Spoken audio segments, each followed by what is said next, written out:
So you found yourself in a relationship, or maybe you find yourself tending to get into relationships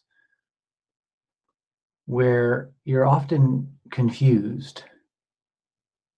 Like no matter what you do, somehow you always end up wrong.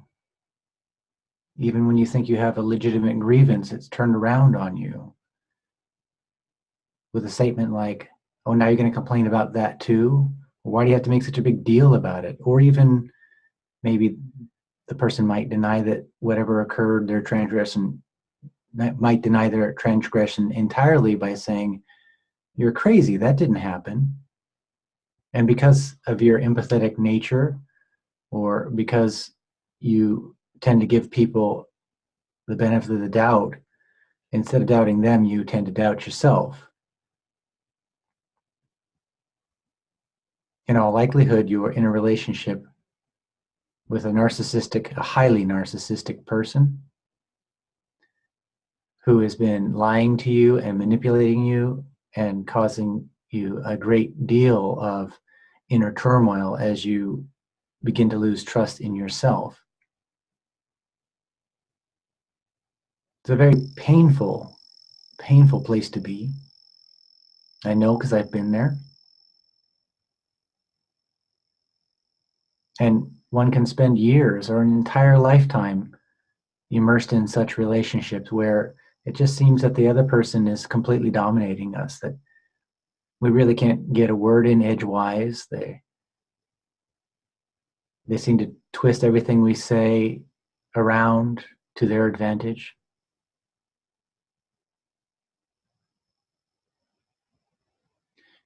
But somewhere along the awakening path, love starts to outstrip self-doubt. And when that happens, as that happens, we start to look at the relationship more honestly. And we discover for the first time, as if a veil has been removed from our eyes, the malice, the self-absorption, the narcissism that we've been exposing ourselves to by remaining in those relationships, and that we've essentially been torturing our bodies by maintaining those relationships, by allowing ourselves to be lied to be allowing ourselves to be manipulated, by unwittingly supporting the strategies, the self-absorption, the narcissism of the other individual. This isn't meant to condemn the other individual. All of us have some degree of self-absorption or narcissism. But when an individual gets to a point where they are completely unwilling to see the truth within themselves, to admit any fault, where they will always find a way to turn it on another person, such a person is caught in a psychological loop, for lack of a better term, where they can't change for the better. You cannot help somebody, and someone cannot change themselves until they first admit where they are. And so I'm not saying that we need to always cut these people off, because sometimes we need to go through the experience of hitting our head against the wall until we realize that we can't change these individuals. A concept that is possibly born of a little bit of arrogance, at least it was in my case. The idea that I could change somebody, or even the idea that if you expose somebody to the truth, if you're honest with them, they will just see it and follow suit, as maybe you might. Not everybody sees the world as we see it. Not everybody sees the world as you see it or as I see it. In fact, I would suspect it's the opposite.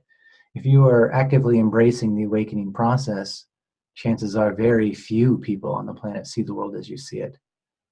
Very few people on the planet are going to be potentially as honest as you would be about what's going on within your own body, within your own mind, and what's going on externally. But if we are defending these self-absorbed states, whether they're internal or external, we are just as lost as they are.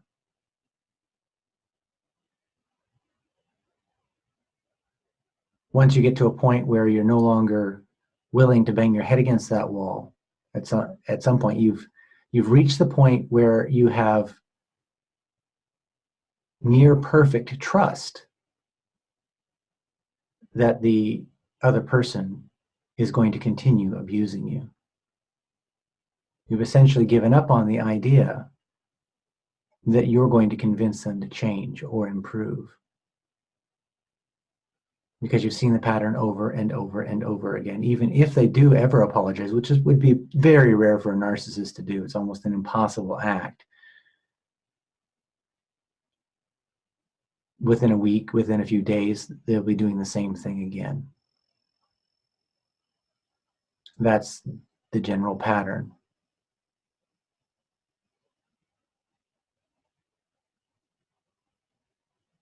So at some point, if we want to move forward with our lives, we have to make a choice.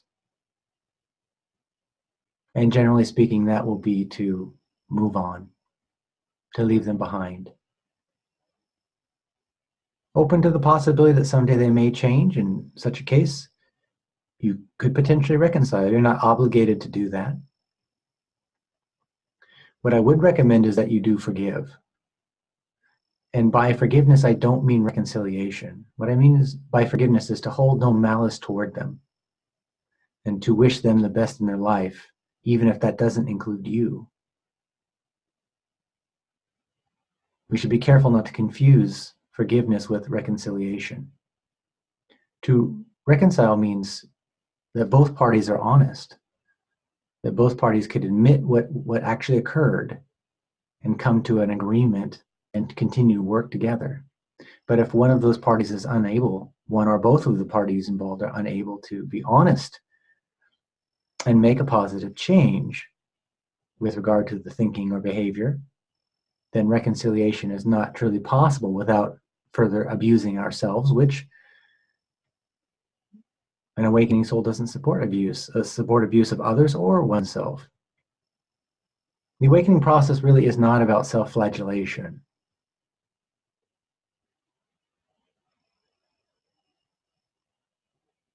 The first step is to view the relationship very honestly. What is really occurring? What are your perceptions?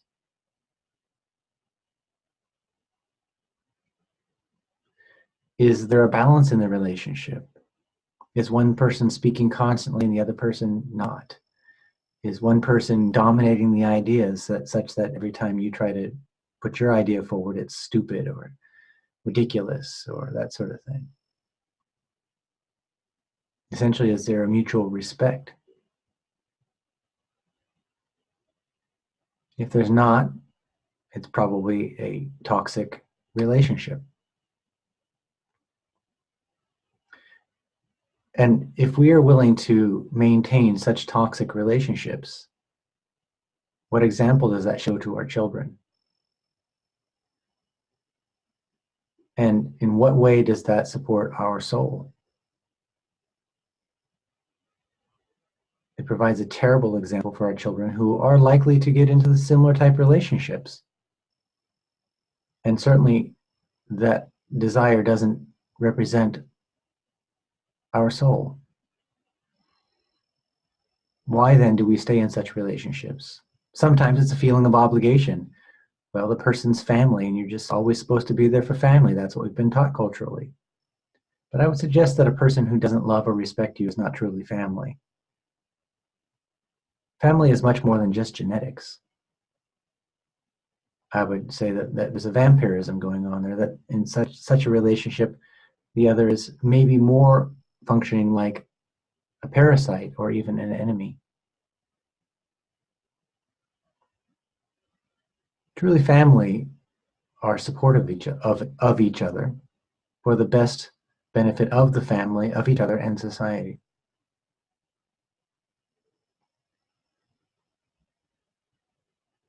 So once you see it, it may be a time, once you see the nature of the relationship, there may be a period of time where you just have to see it repeatedly before you can, and maybe even try to change the person before you finally get to a point where you're ready to end it.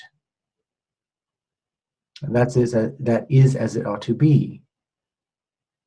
Whenever you're ready to end it, that's up to you. You have authority in your life. You're not obligated, as society or maybe even your family tends to tell you you are.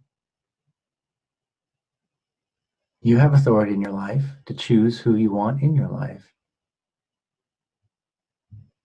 Use your authority.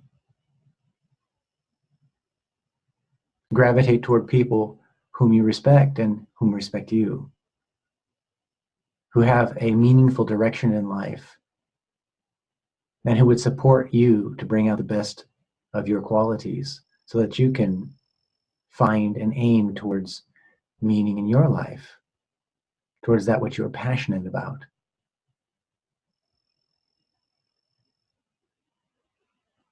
Why wouldn't you? Well, as we talked about, the first reason is obligation, a sense of obligation. The second, and usually predominant reason, is we don't think we're good enough. We don't think we can do better. We can find better. We don't think that we're worthy of having a healthy relationship. That is not the voice of your soul.